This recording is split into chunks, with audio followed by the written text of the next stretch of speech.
If you think your thoughts and opinions do not matter, or if you fear taking the next steps towards a better you, or if you allow other people to take free reign of your life, now is the time to put an end to these limiting beliefs. Welcome to Change Your View, a podcast that will help you take back control to have a well-lived life and the conviction that your life is to have meaning. Join Haseena Shaheed-Jackson in discussions aimed at overcoming the limitations of physical sight to see with spirit, hope, and faith. Each episode will empower you to develop the courage and self-assurance to go after the life you want. Here is your host, Haseena.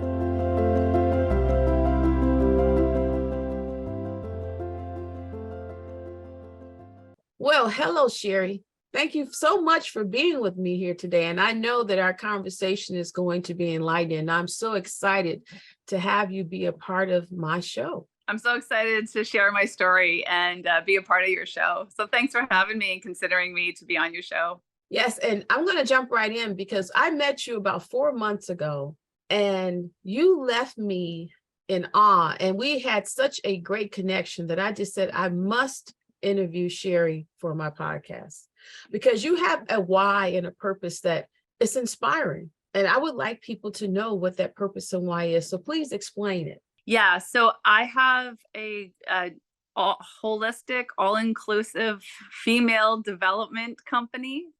So a lot of that is very unique. Development companies are a dime a dozen. But we don't just build homes, we build affordable homes for women and families.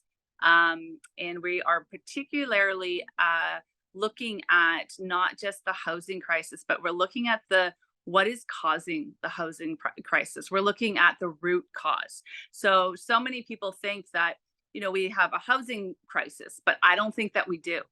I think we have a poverty crisis. And when we look at the actual root of the problem and address the problem, then things like homelessness start to go away. Things like lack of jobs, lack of sustainability in community, all these things start to go by the wayside when we actually address poverty. And so I'm passionate and creating teams. I have 3 teams. I have in short, it's a family, a home, and a job. That's our philosophy, that we believe that when we all have those 3 things, like a 3-legged stool, we have success in our lives. These are the basic fundamentals that we need in order to get through a day. But if one of those 3 pieces, like a 3-legged stool, is pulled out from under us, the whole thing topples over. We need all 3 things. And so we have created 3 teams. A family team, which we call our intentional community development team. We have a housing team, which is the development team, and we have a job team, which is our economic sustainability team. So we have all these 3 teams that together, when they're working, we will make a massive change in the neighborhood that I live in. I live in Canada's poorest postal code, poorest neighborhood. And we have all the things that come along with that, which is drugs and prostitution and violence, all those things that you would never think Vancouver would have. But there's a small little neighborhood called the Downtown East Side, and it has all those things. And so I'm passionate because my why is that I really love my neighbors. I love the women that live beside me. I've made some really excellent friends in my neighborhood, and I see an injustice. I don't think that it's fair that they don't get the same things that I do, not because of where they were born into.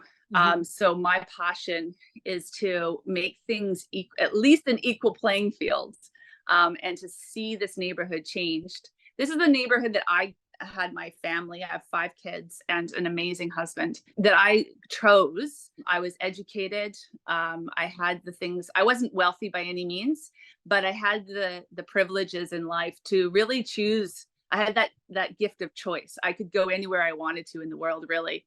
And I chose here because I really am passionate about justice and wanting to see I want to see others, particularly women, have the same rights and privileges that I was born into.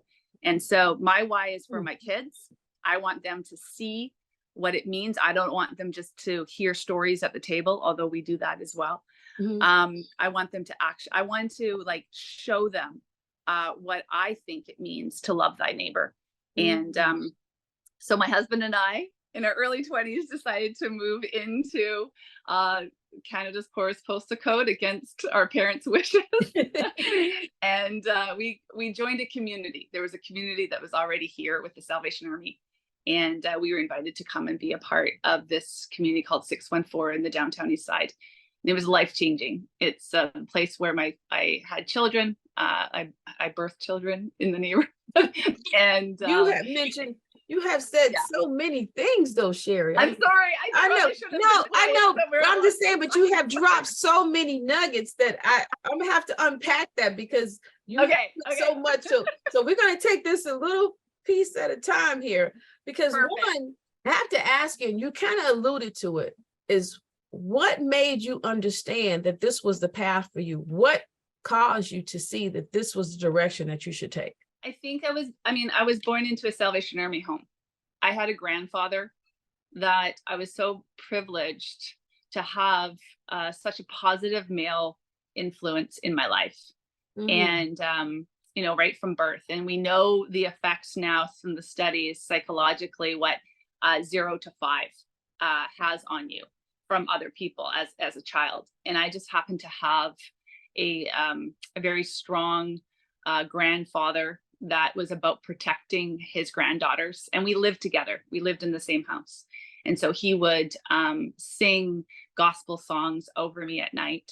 And I think that even though as a little girl, I didn't fully understand what he did was he went and he visited men in prison and gave them hope. That's what he did. So I have a background. I feel I have a spiritual inheritance. And so why did I choose this? Because I think that it was almost there's some sort of inheritance that I feel that I was given. I was modeled something that wasn't the norm. And so it just in my head, and I realized my head's not normal, it made sense. It made sense to me that I had something deeply ingrained in my heart to see, use what it didn't make sense to me not to use it. I don't know how else to say it. It didn't make sense for me just to live a happy little life with my husband and children and family. Like that seemed too small in my brain. So it just made sense that of course, why wouldn't I use the power and privilege that I have for others? I like the way you did it. But you said it powerfully. Why wouldn't I? Why wouldn't I do it? Instead of saying why I can't, or why can't you said instead, why wouldn't I do it? And another thing that you touched upon there is about poverty. And I was having this discussion with someone else just the other day, and I agree with what she was saying. Poverty is really subjective, because when you think about it, I have a friend that, she was raising her 2 kids by herself, and her kids did not understand what poverty meant, but she had to make sure that she stuck to her budget on what they could buy. So poverty to her means having sufficient money to buy food. So the thing is that people in their community might not see themselves as being in poverty. So how do you make that connection with them so that they understand that not necessarily in poverty, but that they can do better? I think that's the way we have to look at it, is that you can do better and be better. How are you getting that across to them? Yeah, I completely agree that poverty is a mindset, and there is definitely subjectiveness. And I think there is a negative, the word poverty definitely holds a negative energy to it for sure. I think it's just like any other relationship. That's what we were taught when we became part of the community in the downtown east side was, do you have time? Do you have time to sit with somebody and say, I care about you? So we've got these stairs that are outside my house, and people often smoke crack on them. Like that's a normal thing. And unfortunately, sometimes they overdose on them. But the idea of just coming and sitting on the stairs beside someone without judgment while they're smoking crack and asking them about their day, I think there's something that people receive as, like, first of all, they're very skeptical. Like, what are you doing here? Are you a cop? Like, are you going to put me away? Like, they want to know that. Then they think I might be a nurse. And then I'm like, no, I'm not a nurse. And then so they figure it out. And over time, they're like, they get to see your heart. How different is that from any other relationship at work, at a community center, at wherever else you might be going? Like, it's the same principle. I'm going to sit down. I'm going to get to know you. I'm going to build a relationship. Mhm. Once that relationship is built, then questions start to come, because there's a safety, there's a trust. There's like, okay, it's okay to open up to you because you're not going to go and rat on me. Like, that's a legitimate concern. And it's like, no, I'm not going to rat on you. I don't have time to rat on you. I actually have to, like, and then it's like, oh, it's safe to ask a question. Why is it that you don't smoke crack and I do? Okay, can I ask you another question? What can I do? Are you able to help me? Can you help me find, I've decided today. So this is a long time thing, right? This isn't usually within the hours, like, and over time in the relationship, as trust is built, then people have asked me, women particularly, do you know of a place that I don't want to live this lifestyle anymore? Is there somewhere I can go that you would walk with me and hold my hand through a treatment center? Is there somewhere you can recommend me? I never push, always invite. And that's when the change starts to happen. It's through relationship and the power of patience and friendship and trust. That's how everybody starts to change. And you ask those questions.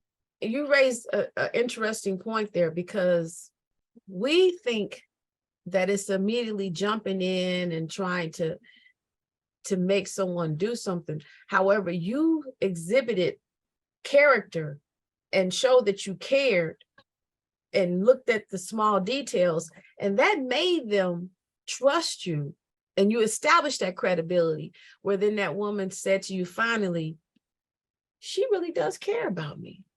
Yeah. Let me ask her for help. And that's what we have to understand, because it's about relationships. It's not about, trying to tell someone what to do. It's really about building that connection and establishing, like we have a connection so that that person wants to change and make a difference. And that's how we help people to see differently. It's really about, like you said, sitting beside them and listening and showing that you care. So and having that time. Yeah. So it's all about the time.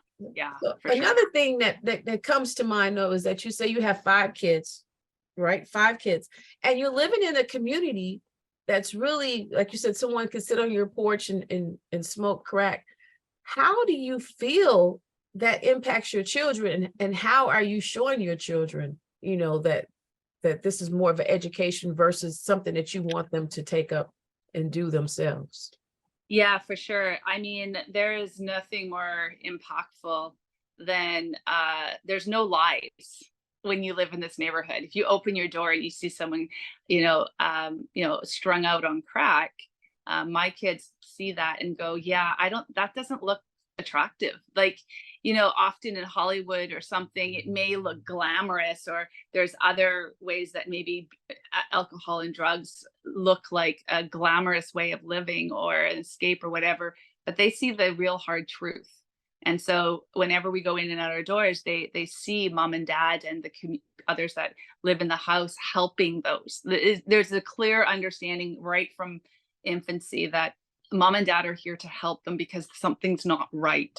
So the idea of them wanting to do the thing that's making people not right has been like, they're just like, yeah, no, thank you. And in fact, I have one kid that wants to become an emergency, like an ambulance driver, and go because he feels really called to helping people. On his way home from school, he carries a Narcan kit, which is a kit that if someone's overdosed, you can shove it in them and they can come back to life, sort of thing. And that is actually done the opposite, like perhaps what you're suggesting is. And so I've got kids that are like, I want to help, I want to make a difference. I don't want anything like that is killing people's dreams. And that's really, really clear. And they don't want anything to do with that. Funny enough, my husband is really concerned about the mall.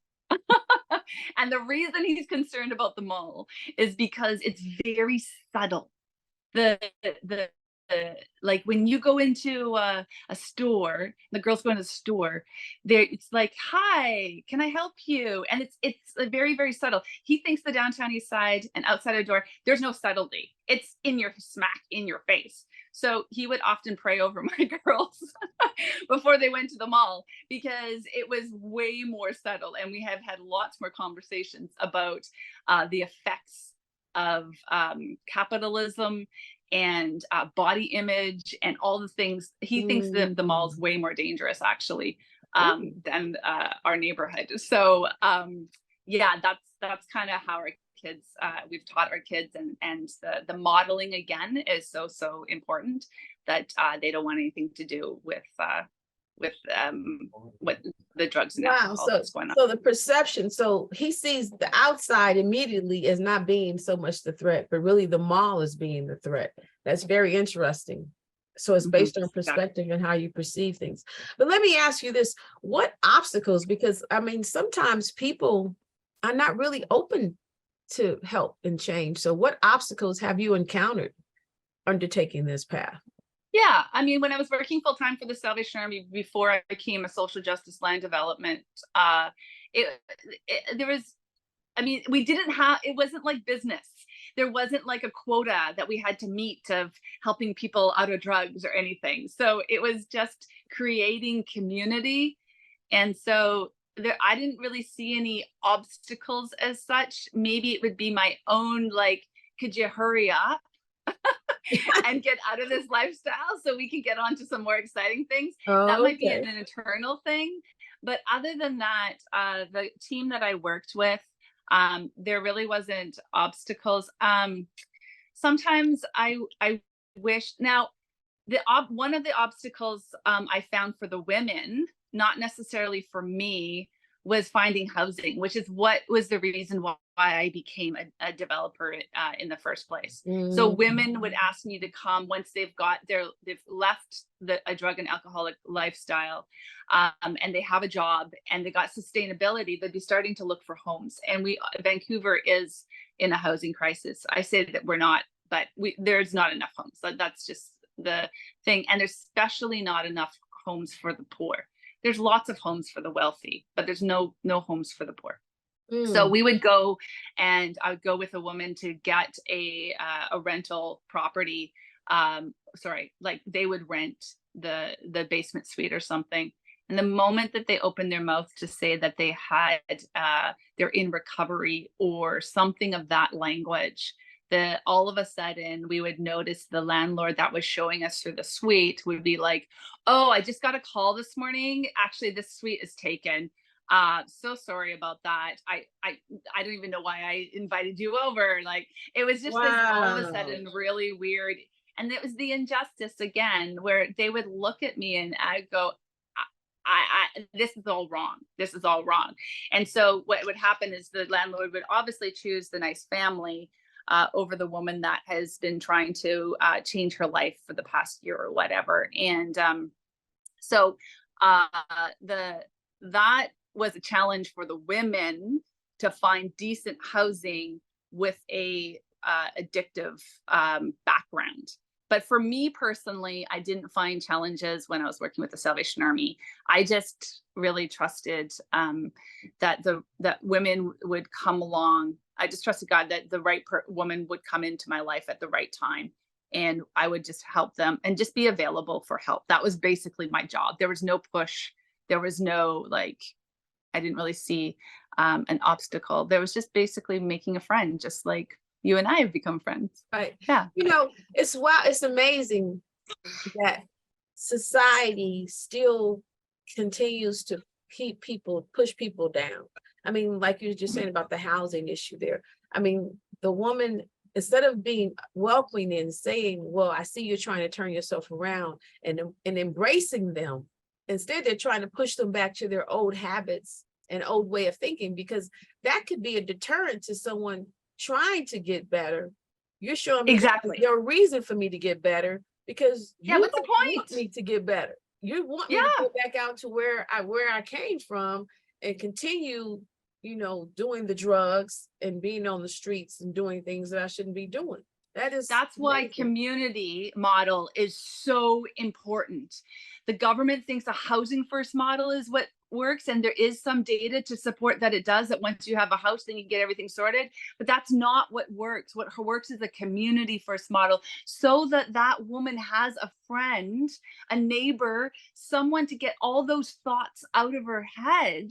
And so you have someone that you can trust to say, no, it is worth getting up tomorrow and trying again and finding another house. Don't let those negative thoughts take over. Like, it's the community that you surround yourself with is what is so important. And that's why it's one of the 3 things that has been proven to change neighborhoods of poverty to neighborhoods of abundance. And I don't mean through a gentrification model either. I am not about pushing out the poor so that my bank account can get bigger. I am about an inclusive model, a rights to first refusal model. So those that are already here, they're the ones that will have the opportunity through a rent to own program to own their own place that others won't. And so it's a community first model. You have to have that piece, that community, that friend that will take the time to get those thoughts that can go, well, why even bother? Right. It's so much easier if I just go back out. But when you've got community surrounding you saying, that's a lie, this is the truth, let's do it together. There's all sorts of hope. That's the equation for hope, for sure. And that's and I'll segue. That is the program that I am pushing. It's called Ava's Pathways. And Ava's Pathways is to deal with building relationships, community, and helping people to see their strengths so they can have positive outcomes. But it's about that relationship. So how can we partner together? Yes. To have positive outcomes. So it's about partnership, because we're relational beings. Yes. There was no intention for us to be self-sufficient. We are supposed to be commingling and relating. And that helps us to grow and to become better. And that's what will be also doing through Ava's Pathways, which we'll talk more about later, me and you, offline. But I just wanted to say that is so true. It's about relationships. But let me ask you this. And we kind of touched on it already, but what partnerships and relationships have you formed to help make this program go to success? Oh man, one of my favorite things to do as a visionary is to create positive teams. I love creating teams, and what I've discovered is one of my superpowers is creating teams. I don't even mean to do it. And I've learned a lot about creating a strong team, because it does take a village in order to raise a child. And I strongly believe that. And so I've spoken, there is it feels like 1,000 nonprofits already working their butts off in my neighborhood. So I have spoken to a lot of nonprofits and saying, hey guys, I know that you are so busy trying to address one of the 3 problems, like housing, jobs, and community, that you don't have time to collaborate. You're just trying to get the funds in, you're trying to create your own team. So one of the things Steadfast does in the intentional community development team is that we are creating another an umbrella for all of the nonprofits that are already here working. And we are creating a team that one representative of each one comes together to create a large a neighborhood team. So that's on the community side. I've created a team over time, and it is over time for sure, that have are backing me personally around capital raising. I've created a all-female development team. There's 10 different strategic multifamily developments that we're doing for housing. So that will increase affordable housing by 2,000 units in our 5-block radius, which is huge. Yes. And I have created 8 different experienced developers. So the developers take one project each, and then they partner with me around the vision of what that would look like. So they bring their own team and their own experience to each one of those projects. And then we have this crackerjack female job team. There's this one led by this one woman that she just loves startups. And so we have a system, or we've created a sustainable model for new job creation in the neighborhood, so that a woman that has a kid can live in one of our houses. They can drop off their kid at the daycare that's in the multifamily development, and then they can go to work and walk to work within the neighborhood, and then come back.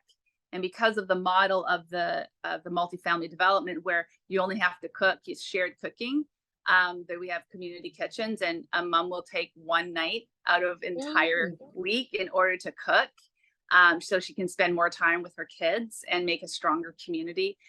So that is how we are creating teams, and we're creating community, and we're creating strong, sustainable community. I love creating teams, and it's definitely, like, if you could see, there's like 100 people behind me. It's not just the Cherie show, and thank God it isn't, because we'd be in a lot of trouble if it were. Cherie, but you've raised such another interesting point, is that we become so overwhelmed with the humongous project, that we think that we have to do it all. Oh God, no. But it's really about surrounding yourself with key players and a board of directors, or I say personal board of directors, that help you and support you with this program. So it's putting people together. So if everybody takes a component, then the whole piece can become that's right. Can happen, correct? So we have to think about that. That's how we look outside the box, instead of saying, totally. Like when you want to open up a business, yes, maybe it's not just you by yourself. Think about who maybe can possibly join you in that venture, which is what you did. Who can join me in addressing this program that I want to create? And there's others who want to join you in that same vision. Yeah, finances is not my superpower. So I've hired 2 investment bankers to oversee the funds for the project. Like, let them just do their thing. I mean, it's so inspiring to listen to them around their excitement around finances. I don't get the same high. Talking about money, I just don't. But man, they're experienced, they know what they're doing, and I know that they have a good heart to see my company be sustainable. So yeah, absolutely, you definitely need to know what your superpower is, and then find out what your superpower isn't, and then go find those people that you love to work with. So let me ask you this, because I'm sure that when did you first start this project? I've been in real estate for 6 years. Okay. My first 2-3 were in residential, because I knew nothing. I had no business background, no business experience. I just knew nothing. I just kind of jumped in. So I did that for 2 or 3 years. Then that business blew up, like really badly. Blew up. Like I was alone, went into depression, didn't know what the heck it just happened, because I was doing really well. Like it was like a Ferrari on fire that just hit a wall, and everything just like blew up. My team left me. I was alone, no one to help me, no one to guide me. I was like, shoot. So it didn't go well for about 6 months, and then I had an aha moment, and I was like, oh, what is it that you really want to do? So most people don't go into commercial real estate after from the place that I was in. But my question was, what do you really want to do? And what I really wanted to do was create healthy communities. That's what I wanted to do. So I started from that. Yeah. Yeah. So that's another interesting point, because we think that resilience is bouncing back, but resilience is really bouncing forward. So you took that big blow up to move you forward to where you are today. And that's what people need to think about. Resilience doesn't mean you go back to the way things were. Resilience means that you go forward into maybe the path, whatever direction is, but you're springing forward, not springing back. And that's what we need to keep our eyes on.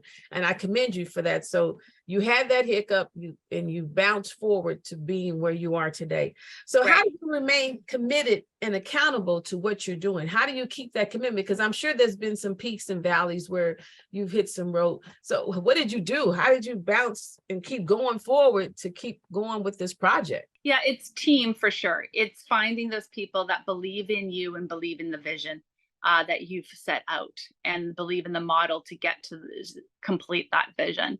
So it's, I have some very strategic people on those really bad days. Like actually, okay, so there's this woman by the name, I have to give her a shout out because I love her. She's my like hero, basically. Her name is Majora Carter, and she's from the Bronx, and she's an African-American woman in development, and in this kind of development, like social justice land development. So, and at each place, again, her niche gets smaller and smaller, but she's been successful, and despite the challenges that she's had. And so that's why she's my hero.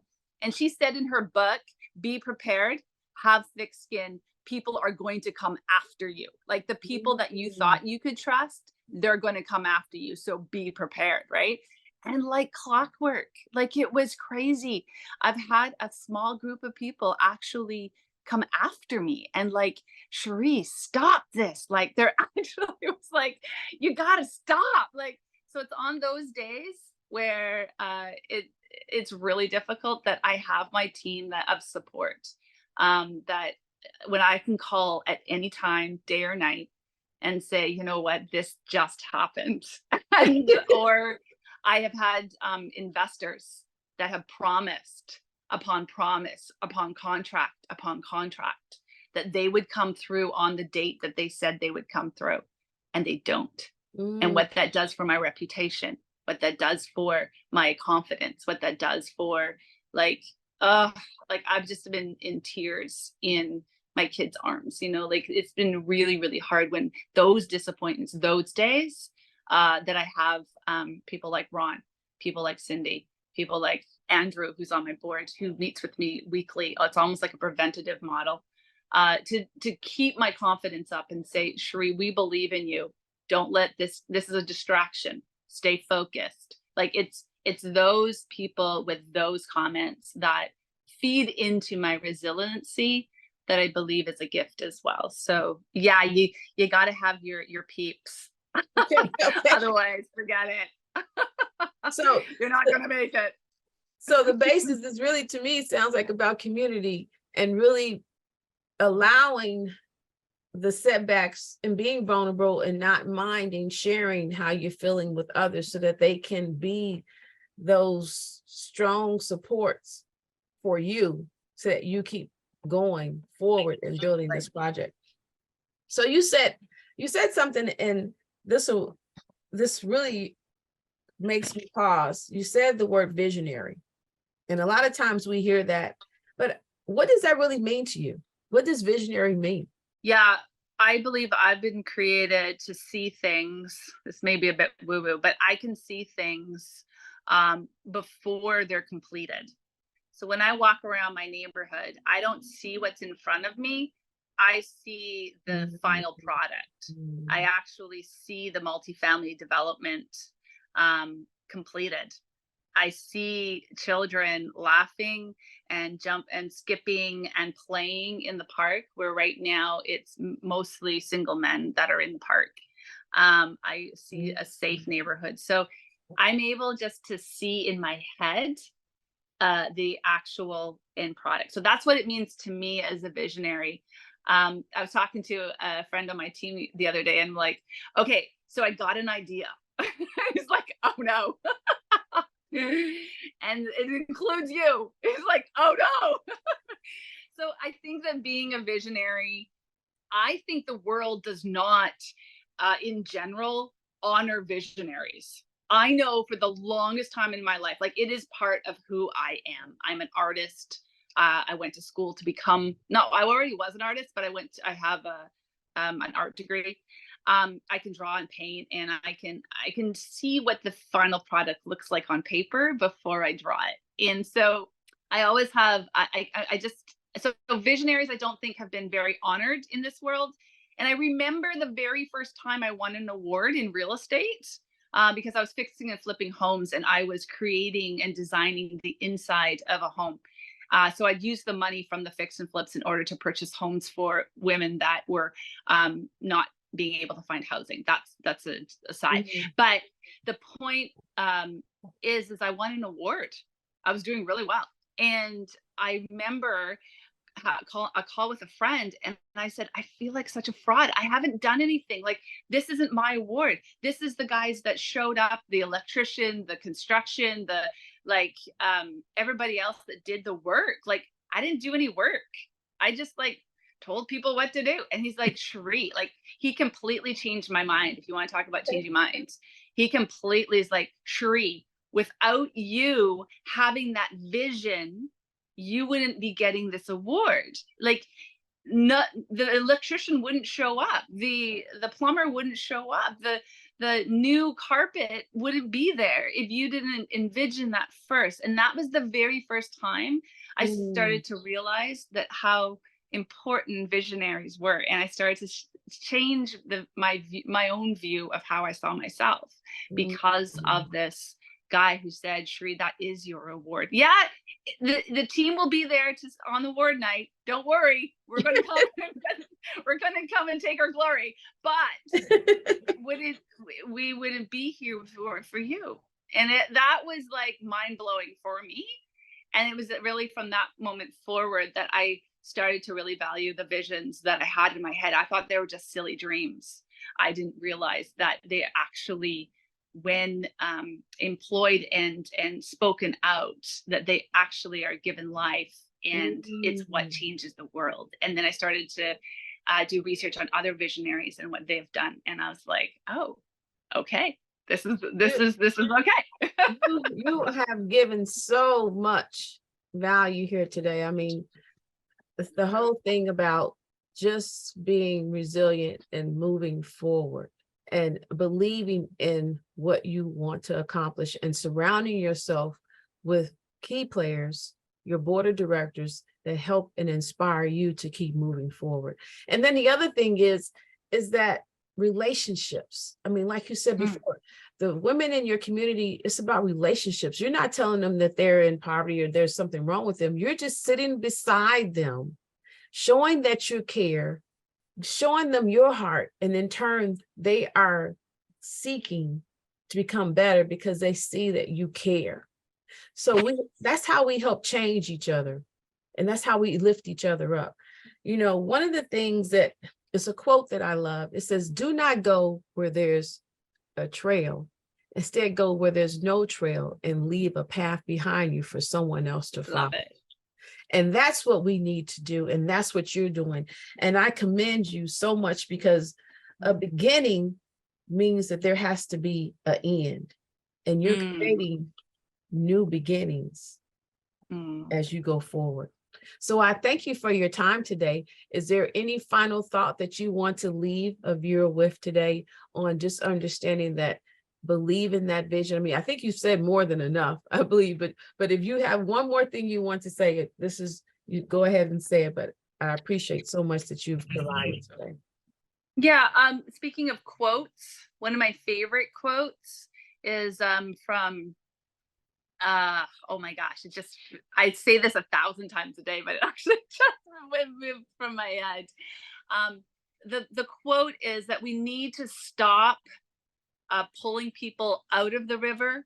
but we need to go upstream and figure out why they're jumping in the first place. And this is a preventative model, because if we keep pulling people out of the river, if we keep pulling people out of tents that live on the streets in my neighborhood, 10 more people are going to move into those tents, and we're just perpetuating the cycle of poverty. What we need to do is go upstream and figure out why they're jumping in the first place. And then over time, our neighborhood will change. So I think that's super important. It's a preventative model that we're working with. It's through love, it's through passion, it's through resilience, and it's through team that we're excited to see the downtown East Side change and ultimately the world. So thanks so much. Well, thank you, Cherie. And I really appreciate all the nuggets that you offered here today. And I look to have you on for a future episode, because I want to hear, because right now you're in the groundbreaking phase of it. But once it's up and running, I am so excited to hear how the women are coming together and collaborating, because that's what it's really all about. That was those relationships and collaborations. So thank you for your time today. Thank you. This concludes this episode of Change Your View. Let this conversation help you navigate life's challenges, emerging from that seemingly endless pause that you are experiencing. Regain command of your own path and resist being boxed in. Visit hsjackson.com for more inspiring and eye-opening discussions. Stop walking in the shadows of other individuals. No longer allow inferior perspectives to brainwash you. Do not be forgotten. You have the authority and power over you. Make the most of your abilities. Thank you for listening. Until next time.